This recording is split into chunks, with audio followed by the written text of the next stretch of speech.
నిష్ప్రయోజనములు ఇదేమి మీరు జారులతో క్రియలను నరహత్య చేయొచ్చు, అబద్ధ సాక్ష్యమును పలుకుచు ఆ బయలునకు ధూపం వేయుచున్నారు. చాలు. దేవుని బిడ్డలారా, అమ్మా, దేవుని మందిరానికి వచ్చిన వారు అబద్ధాలు ఆడకూడదు.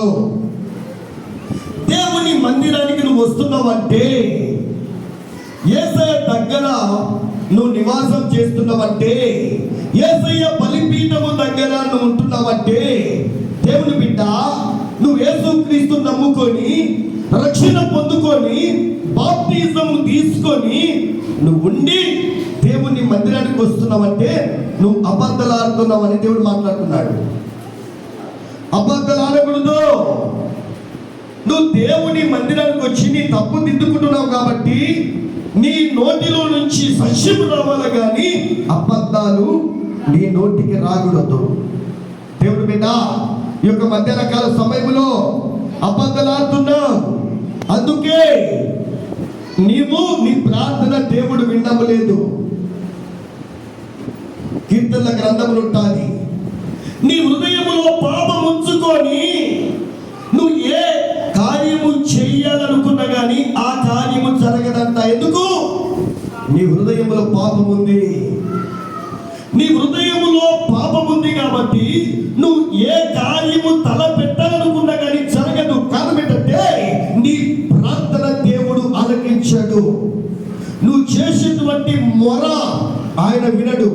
నువ్వు చేసే పని దేవుడు వినడు. ఎందుకంటే నీ పాపములు దేవుడికి ప్రియులారా అడ్డుగోడైపోయినాయి.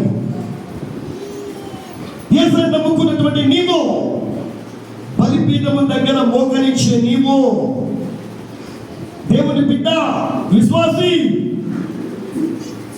దైవజనుడా, సంఘమున్నటువంటి పెద్ద, దేవునితో మాట్లాడుతున్నాడు.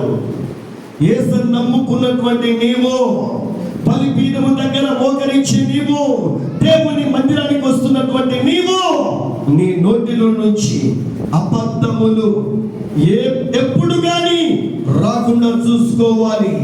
నీ నోటి నుండి సత్యమే పలకాలి. సప్పట్లు కొట్టి దేవుని నామమున మహిమపరచి పరిశుద్ధమైన మాటలే పలకాలి. నీ నోటి నుంచి సత్యము పలికినప్పుడు దేవుడు ప్రియులారా నీ ప్రార్థనకు ఇప్పుడే ఈ క్షణములోనే నీ ప్రార్థనకు జవాబిస్తున్నాడు. సభలు దేవుని మందిరంలో ప్రియులారా అబద్ధాలు ఆడేవారికి అర్హత లేదు. అబద్ధికులందరూ అగ్నిగుండములో ఉందులని దేవుని బిడ్డలారా ప్రకటన గ్రంథం 20వ అధ్యాయం 8వ వచనం చెప్తుంది. ప్రియులారా, పిరికివారును, అవిశ్వాసులను, అసహ్యులను, నరహంతకులను, వ్యభిచారులను, మాంత్రికులను, విగ్రహారాధికులందరూ, అబద్ధికులందరూ అగ్ని గంధకములో మండు గుండములో పాలు పొందుదురు. ఇది రెండవ మరణము. చాలు. అబద్ధం. ఈనాడు యేసుక్రీస్తు నమ్ముకున్న క్రైస్తవుడా, దేవుని మందిరానికి వచ్చే క్రైస్తవురాలా, దేవునితో మాట్లాడుతున్నాడు. నీ నోటి నుండి అబద్ధాలు వస్తున్నాయంట. ఈ రోజే నువ్వు అబద్ధాలు ఆడకుండా, నీ నోటికి అబద్ధాలు రాకుండా చూసుకో. వెంటనే నీ ప్రార్థనకు యేసయ్య జవాబిస్తాడు. అబద్ధాలాడి నీ హృదయంలో పాపం ఉంచుకొని నా ప్రార్థనకు జవాబు రాలేదు, ఏమని నా కుమార్తెకు పెళ్ళవలేదు, నాకు గర్భం రాలేదు, నాకు అప్పులు తీరలేదు, నా సమస్యలు తీరలేదు, నా రోగం బాగలేదని నువ్వు అనుకుంటే నీ హృదయంలో పాపం ఉంది కాబట్టి దేవుడు నీ యొక్క మనవి ఆలకించాడు.